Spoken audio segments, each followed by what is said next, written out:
Dia 14 de dezembro. Santo Espiridião, Bispo. 347.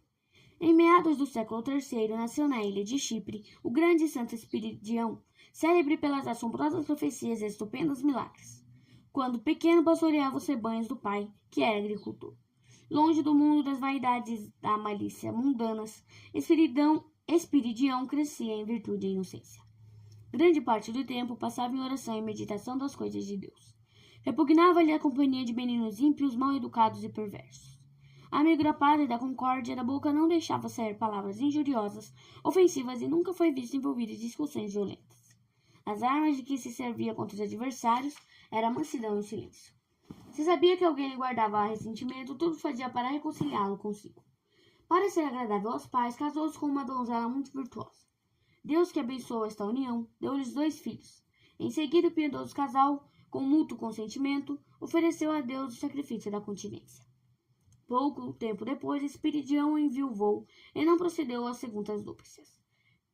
Estava em pleno furor a perseguição de Galério Maximiano. Espiridião, que não quis satisfazer a exigência dos perseguidores e adorar aos deuses dos perseguidores, foi submetido a torturas cruciantes. Os soldados arrancaram-lhe o olho esquerdo e cortaram-lhe a rótula direita, e assim, mutilado, teve que trabalhar nas minas. Com o advento do governo de Constantino, recuperou a liberdade e voltou à primitiva ocupação de pastor. Uma vez vieram ladrões que, aproveitando-se da escuridão e do silêncio da noite, quiseram roubar ovelhas. Deus os castigou, fulminando-os com uma paralisia que não lhes permitiu dar mais um passo adiante, até que o santo pastor os libertou da crítica situação. Despachando-os, deu-lhes um cordeirinho a título de recompensa, pelo bom serviço que lhe prestaram em terem lhe guardado tão bem o rebanho. Em casa de Espiridião, era praticada a hospitalidade cristã. Embora pobre, não queria que algo faltasse àqueles que lhe dessem a honra de procurar-lhe a hospedagem. O jejum, em tempo marcado pela igreja, era observado com todo rigor por ele e a família. Aconteceu que, em dia de jejum, tivesse um hóspede. Sendo a mesa mais magra que em outros tempos, ordenou que ao hóspede fosse preparada uma refeição mais regalada. A vida santa de Espiridião e os santos exemplos que dava atraíram a curiosidade e a admiração de muita gente.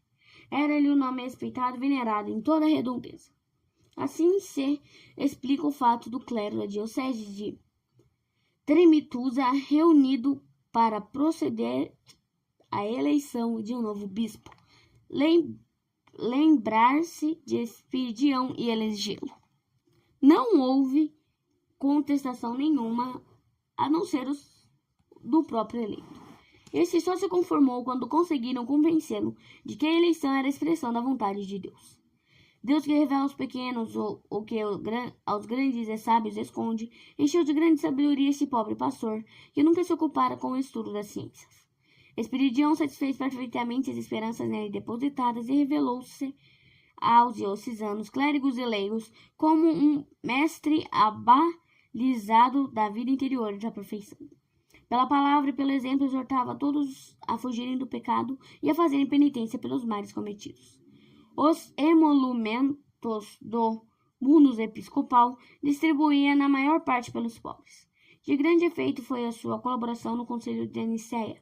Pela humildade e a palavra inspirada, confundiu os oradores arrogantes da heresia. Espiridião morreu santamente em 347. Reflexões. Os contemporâneos de Santo Espiridião elogiavam-lhe a mansidão, o espírito conciliador que detesta a rixa e contenda.